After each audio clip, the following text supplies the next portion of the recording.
Video like जरूर कर लीजिए और ऐसे वीडियो लगातार फ्री में पाने के लिए चैनल को तुरंत सब्सक्राइब कर लीजिए और बेल आइकन को जरूर टैप कर लीजिए ताकि आगे भी सारे वीडियो आपको मिलते रहे। यूट्यूब में फॉलो करते हैं तो प्लीज ये वाला फ्री टेलीग्राम चैनल जरूर ज्वाइन कर लीजिएगा। सारे नोटिफिकेशन सारे अपडेट यहीं पे आते हैं, ध्यान रखिए। नमस्कार साथियों, स्वागत है आप सभी का स्टेट पीसीएस प्रिपरेशन में, जो कि हिस्सा है स्टडी फॉर सिविल सर्विसेज का। डे वाइज सीरीज में आज जिस टॉपिक की हम बात करेंगे वो है दक्षिण भारत की नदियां। उत्तर भारत की नदियां हमने पढ़ ली हैं, हमने गंगा पढ़ ली, हमने सिंधु पढ़ ली, हमने ब्रह्मपुत्र पढ़ ली और इनकी जो सहायक नदियां हैं उनको भी हमने बहुत अच्छे से पढ़ लिया। अब हम आगे बढ़ेंगे और आज का जो हमारा टॉपिक होगा वो होगा प्रायद्वीपीय अपवाह तंत्र। देखिए, प्रायद्वीपीय अपवाह तंत्र का अर्थ ये हुआ कि वो नदियां जो दक्षिण भारत में बहती हैं उन्हें कहा जाता है प्रायद्वीपीय नदियां। प्रायद्वीप क्यों कहते हैं? क्योंकि अगर आप भारत को कभी देखोगे इस तरीके से, जो भारत का दक्षिणी हिस्सा है, ठीक है, अगर मैं यहाँ भारत बनाऊं तो ये जो भारत का दक्षिणी हिस्सा है ना, ये वाला, ये जो पूरा का पूरा है, थोड़ा सही से बनाता हूँ यार, हाँ जी, तो ये जो भारत का दक्षिणी हिस्सा है ये वाला, इसको हम कहते हैं प्रायद्वीप। प्रायद्वीप क्यों कहते हैं? तो प्रायद्वीप साथियों इसको इसलिए कहते हैं क्योंकि भारत का जो दक्षिणी हिस्सा है ये तीन ओर पानी से घिरा हुआ है और ऐसी जमीन जो तीन ओर पानी से घिरी हुई हो उसको कहा जाता है प्रायद्वीप।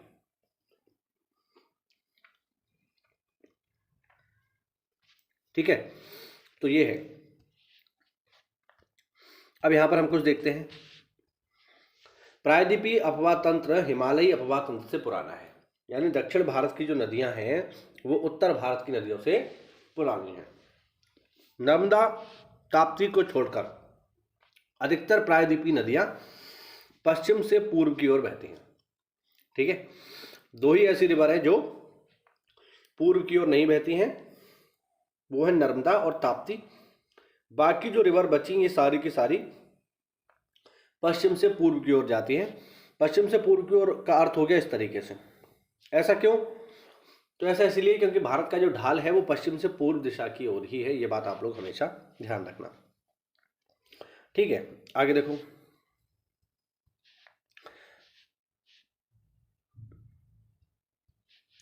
प्रायद्वीप के उत्तरी भाग में निकलने वाली चंबल, सिंध, केन और सोन नदियां गंगा नदी तंत्र का हिस्सा हैं। हम लोग ऑलरेडी पढ़ करके आए हैं। प्रायद्वीप के अन्य प्रमुख नदी तंत्र हैं महानदी, गोदावरी, कृष्णा और कावेरी। प्रायद्वीपीय नदियों की विशेषता यह है कि वे एक सुनिश्चित मार्ग पर चलती हैं, यानी इनका जो चलने का रास्ता है फिक्स है, वे इसमें ज़्यादा बदलाव नहीं करती हैं और विसर्प नहीं बनाती हैं। विसर्प क्या होता है? विसर्प होता है इस तरीके की आकृति। अगर आप उत्तर भारत में कभी गंगा को देखोगे तो गंगा आपको इस तरीके से बहते हुए दिखाई देगी, है ना, ये है विसर्प। और विसर्प मोस्टली मैदानों में होता है, पहाड़ों में और पठारों में विसर्प नहीं होता, क्योंकि दक्षिण भारत का जो इलाका है वो पठारी है और पठारी इलाके में विसर्पण संभव नहीं है, इस वजह से ये विसर्पण नहीं होता है। और ये 12मासी नदियां नहीं है, मतलब इनमें 12मासी पानी नहीं मिलेगा। ये बात आप लोग हमेशा ध्यान रखना। दक्षिण भारत की नदियां 12मासी नहीं है। एक आध नदी को छोड़ दो, कृष्णा कावेरी टाइप की, तो ज़्यादातर नदियां जो है गर्मियों में सूख जाती हैं।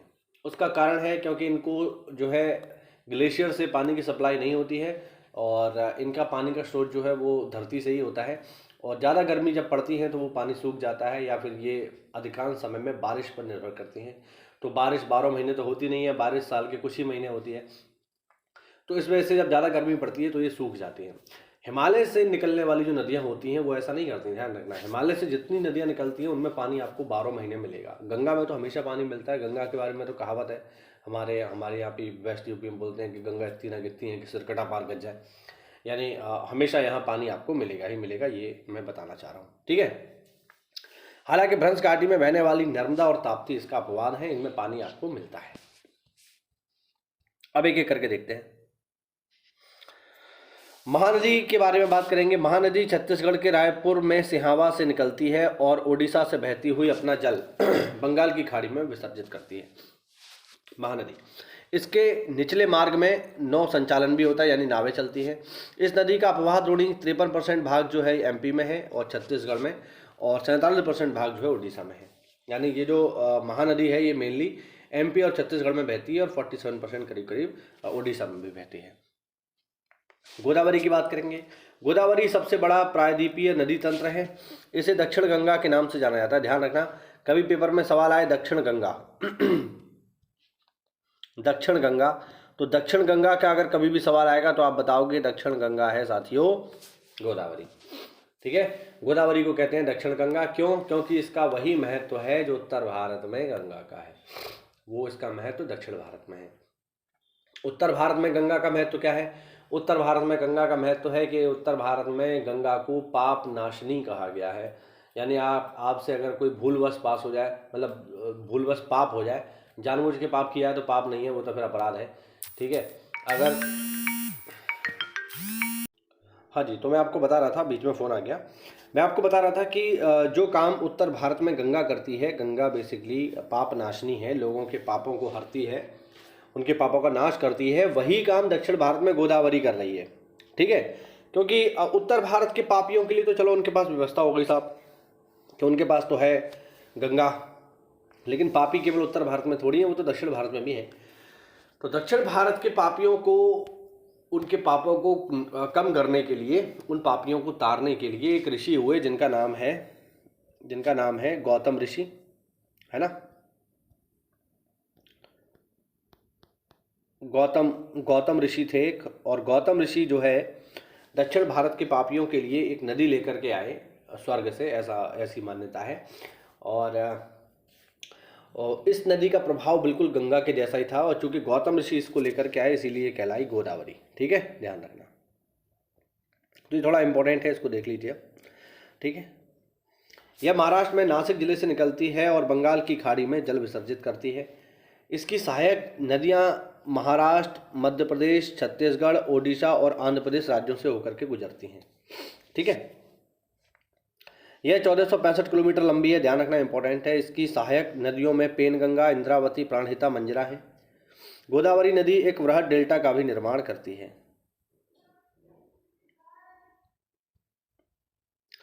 कृष्णा पूर्व दिशा में बहने वाली दूसरी प्रायद्वीपीय नदी है, इंपॉर्टेंट है, ध्यान रखना, जो सह्याद्री में महाबलेश्वर से निकलती है। इसकी कुल लंबाई 1401 किलोमीटर है।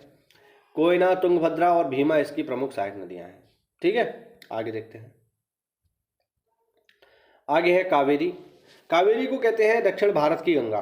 देखो, अभी हमने ऊपर क्या पढ़ा? अभी हमने ऊपर पढ़ा दक्षिण गंगा। अगर पेपर में सवाल आए दक्षिण गंगा किसे कहते हैं तो आप बताओगे गोदावरी। लेकिन अगर पेपर में सवाल आ गया दक्षिण भारत की गंगा, ठीक है, दक्षिण भारत की गंगा, तो फिर आपका जवाब गोदावरी नहीं होगा, तो जवाब हो जाएगा कावेरी। मतलब एक शब्द के आने से जवाब बदल गया। अगर ये पूछता है दक्षिण गंगा तो फिर आप बताओगे गोदावरी, लेकिन दक्षिण भारत की गंगा तो जवाब कावेरी। ऐसा क्यों? तो ऐसा इसीलिए कि इस कावेरी को दक्षिण भारत की गंगा इसलिए कहते हैं क्योंकि जिस तरीके से उत्तर भारत में गंगा कभी सूखती नहीं है, वैसे ही दक्षिण भारत में कावेरी नदी में साल भर जल बना रहता है, इसीलिए इसे कहा जाता है दक्षिण भारत की गंगा। दूसरा एक लॉजिक ये भी है कि जिस तरीके से उत्तर भारत में गंगा के किनारे वृहद पैमाने पे खेती की जाती है, उसी तरीके से दक्षिण भारत में कावेरी के किनारे भी बड़े पैमाने पर कृषि का कार्य किया जाता है, जो कि वहाँ पर चावल की खेती के लिए बहुत ज़्यादा प्रसिद्ध है ये नदी का बेसिन। इसी वजह से इसे कहते हैं दक्षिण भारत की गंगा, ध्यान रखना। ठीक है, कर्नाटक के कोगाडू जिले में ब्रह्मगिरी पहाड़ियों से इसका उद्गम होता है। इसकी लंबाई है 800 किलोमीटर। प्रायद्वीप की अन्य नदियों की अपेक्षा कम उतार चढ़ाव के साथ यह नदी साल भर बहती है। मैंने अभी बताया नहीं बताया? क्योंकि इसके ऊपरी जल संग्रहण क्षेत्र में दक्षिण पश्चिम मानसून गर्मी में और निम्न क्षेत्रों में उत्तरी पूर्वी मानसून सर्दी में बरसात कराता है। यानी इसे गर्मी सर्दी दोनों में बरसात मिलती है, और यही कारण है कि इसमें साल भर पानी बना रहता है। इसकी जो सहायक नदियां हैं वो हैं काबिनी, भवानी और अमरावती। चलो भाई आगे बढ़ते हैं। आगे देखेंगे, आगे रिवर है हमारे पास नर्मदा। अमरकंटक पठार के पश्चिमी भाग से लगभग, पश्चिमी पार्श्व भाग से लगभग 1057 मीटर की ऊंचाई से निकलती है। यानी कोई पूछे नर्मदा कहाँ से निकलती है तो आपका सीधे सीधे जवाब होगा अमरकंटक से निकलती है, बात खत्म। दक्षिण में सतपुड़ा और उत्तर में विंध्याचल श्रेणियों के मध्य यह भ्रंश घाटी से बहती हुई संगमरमर की चट्टानों में खूबसूरत महाखड्ड और जबलपुर के निकट धुआंधार जलप्रपात बनाती है, ध्यान रखना।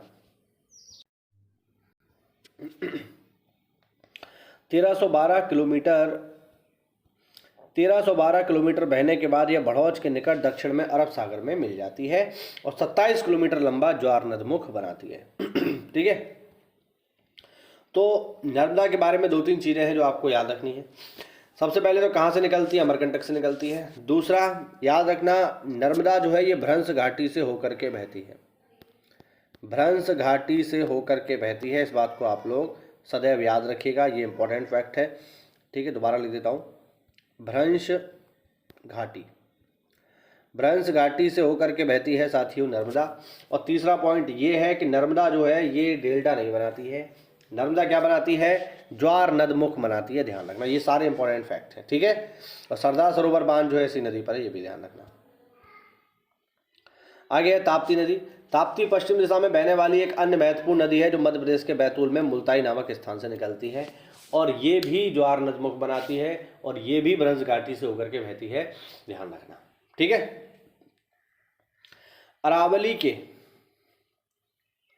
अरावली के पश्चिम में लूनी राजस्थान का सबसे बड़ा नदी तंत्र है। यह पुष्कर के समीप 2 धाराओं सरस्वती और सागरमती के रूप में उत्पन्न होती है, जो गोविंदगढ़ के निकट आपस में मिल जाती हैं, ठीक है। यहाँ से यह नदी अरावली पहाड़ियों से निकलती है और लूनी कहलाती है, ठीक है। तो ये बात हुई लूनी की, जो राजस्थान में बहती है। पश्चिम की ओर बहने वाली अन्य छोटी नदियों की भी बात कर लेते हैं। एक रिवर है यहाँ पर साथियों जिसका नाम है शेत्रुनिजी। शेत्रुनिजी एक ऐसी नदी है जो अमरावती जिले में डल कहवा से निकलती है, ध्यान रखिएगा। दूसरी रिवर है भद्रा। भद्रा राजकोट जिले में अनियाली गांव के निकट से निकलती है। फिर है अगली हमारे पास रिवर है ढाढर। ढाढर नदी पंचमहल जिले में घंटार गांव से निकलती है। साबरमती और माही गुजरात की 2 प्रमुख नदियां हैं, ध्यान रखना।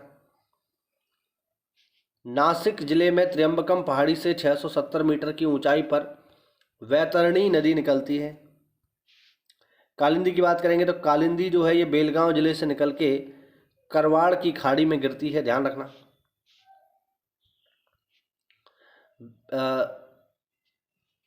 आगे हुबली।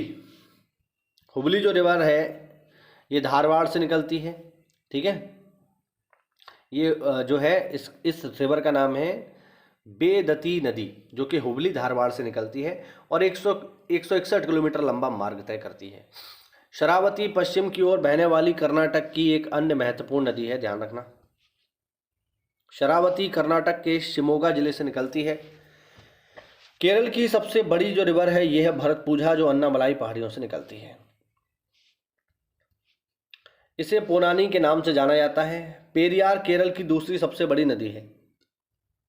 केरल की अन्य उल्लेखनीय नदी पांबा है, जो वेम्बनाथ झील में गिरती है। पूरब की ओर बहने वाली अन्य जो नदियां हैं उनकी बात कर लेते हैं। स्वर्णरेखा, वैतरणी, ब्राह्मणी, वामसधारा, पेन्नार, पलार, वेगाई, ये अन्य महत्वपूर्ण नदियां हैं, ठीक है। अरावली के पश्चिम में लूनी राजस्थान का एक बड़ा नदी तंत्र है। यह पुष्कर के समीप 2 धाराओं सरस्वती और सागरमती के रूप में निकलती है। इस पॉइंट को हम लोग पढ़ चुके हैं। प्रायद्वीपीय भारत की प्रमुख नदियों का उद्गम पश्चिमी घाट से ही होता है। पश्चिमी घाट से निकलकर पूर्व की ओर प्रवाहित होने वाली नदियां लंबे मार्ग का अनुसरण करती हैं और डेल्टा भी बनाती हैं। पश्चिमी घाट से निकलकर पश्चिम की ओर प्रवाहित होने वाली नदियां कठोर चट्टानों से प्रवाहित होती हैं और छोटे मार्ग का अनुसरण करती हैं। ये नदियां इसी कारण डेल्टा नहीं बना पाती हैं। आगे देखो, प्रायद्वीपीय भारत की सभी नदियां बंगाल की खाड़ी में गिरती हैं, परंतु नर्मदा और ताप्ती अरब सागर में गिरती हैं, ठीक है। इसका प्रमुख कारण यह है कि ये नदियां पठार के ढाल का अनुसरण न करके भ्रंश से प्रवाहित होती हैं। आगे देखो, नर्मदा नदी का पश्चिम की ओर बहाव के कारण भ्रंश घाटी से होना, मतलब नर्मदा नदी का पश्चिम की ओर बहाव का कारण भ्रंश घाटी से होकर बहना है, जैसा कि ऊपर हमने पढ़ा। भ्रंश घाटी से प्रवाहित होना है। नर्मदा नदी विंध्य और सतपुड़ा के बीच में बहती है, यानी नर्मदा के एक तरफ आपको मिलेगा विंध्याचल, एक तरफ मिलेगा सतपुड़ा। उत्तर की तरफ मिलता है विंध्याचल, दक्षिण की तरफ मिलता है सतपुड़ा और बीच में बहती है ये नर्मदा, ध्यान रखना, ठीक है। इसी तरीके से बहती है। आगे देखो, नर्मदा अपने मुहाने पर डेल्टा नहीं बनाती, इसका प्रमुख कारण है कि वह भ्रंश घाटी से होकर बहती है। ठीक है, भ्रंश घाटी से बहने के कारण उसमें गाद का अभाव रहता है। प्रायद्वीपीय भारत में पूर्व में बहने वाली नदियों का उत्तर से दक्षिण की ओर क्रम में सुवर्ण रेखा, ये पेपर पूछा गया है, महानदी, गोदावरी, कृष्णा, पेन्नार, कावेरी और वेगाई। ठीक है, भारत का अपवाह मानचित्र देखने पर स्पष्ट हो जाता है कि सुवर्ण रेखा नदी सबसे उत्तर की ओर और वेगाई नदी सबसे दक्षिण की ओर है। इसको आप लोग ध्यान रखना, सबसे उत्तर में कौन बहती है और सबसे दक्षिण में कौन बहती है, ये क्रम याद कर लो भैया, पेपर में आ सकता है बीयू वगैरह में। सुवर्ण रेखा है, महानदी है, गोदावरी है, कृष्णा है, पेन्नार है, कावेरी और सबसे दक्षिण में वेगाई। चलिए थोड़ा सा और देखते हैं, कावेरी की बात करेंगे। भारत की ऐतिहासिक नदियों में से एक है जिसे हिंदू पवित्र मानते हैं। इसकी उत्पत्ति कर्नाटका के पश्चिमी घाट श्रेणियों में ब्रह्मगिरी पहाड़ी से होता है। ठीक है, सोन नदी, नर्मदा और महानदी तीनों का ही उद्गम अमरकंटक पठार से होता है, यानी सोन, नर्मदा और महानदी तीनों ही। आगे देखो, आगे है तेल नदी, महानदी की सहायक नदी है। यह नदी अब 8 किलोमीटर तक प्रवाहित होती है केवल। यह उड़ीसा राज्य की प्रमुख नदी है। महानदी की अन्य सहायक नदियों में शिवनाथ, जौंक, हसंदो, ईब और मांड आती हैं। साबरमती और ताप्ती नदी के घाटों पर जल की कमी रहती है, ऑब्वियस बात है क्योंकि पानी कम है। ठीक है, क्योंकि ये पूरी तरीके से बारिश पर ही डिपेंड करती हैं इसलिए। केरल में पूर्व की ओर बहने वाली नदियाँ पाम्बार, भवानी और काबिनी हैं। मध्य प्रदेश में नर्मदा, ताप्ती और माही पूर्व से पश्चिम की ओर प्रवाहित होती हैं और अरब सागर में गिरती हैं। एमपी में नर्मदा, ताप्ती और माही। और लास्ट पॉइंट देख लो आज के वीडियो का, गोदावरी नदी प्रायद्वीपीय भारत की सबसे बड़ी नदी है। इसकी कुल लंबाई 1465 किलोमीटर है। इसकी सहायक नदियों में प्राणहिता, वर्धा, बाणगंगा, मानेर, इंद्रावती, सबरी, मंजरा, पूर्णा, प्रवरा, मुला, दोहना आदि हैं। पेन्नार की लंबाई है 597 किलोमीटर और वंशधारा की लंबाई है 254 किलोमीटर। ये नदियां भी प्रायद्वीपीय भारत की नदियां हैं। तो ये हुआ आज का छोटा सा वीडियो। अभी जो है इसमें दक्षिण भारत की और भी नदियां हैं जिनकी हम चर्चा कर लेंगे अगली क्लास में, और फिर ये टॉपिक हमारा समाप्त हो जाएगा और फिर मैं जो है इससे जुड़े हुए प्रीवियस ईयर क्वेश्चन भी आपको लगवाऊंगा। ठीक है, चलिए मिलते हैं अगली क्लास में, तब तक के लिए जय हिंद, जय भारत, वंदे मातरम।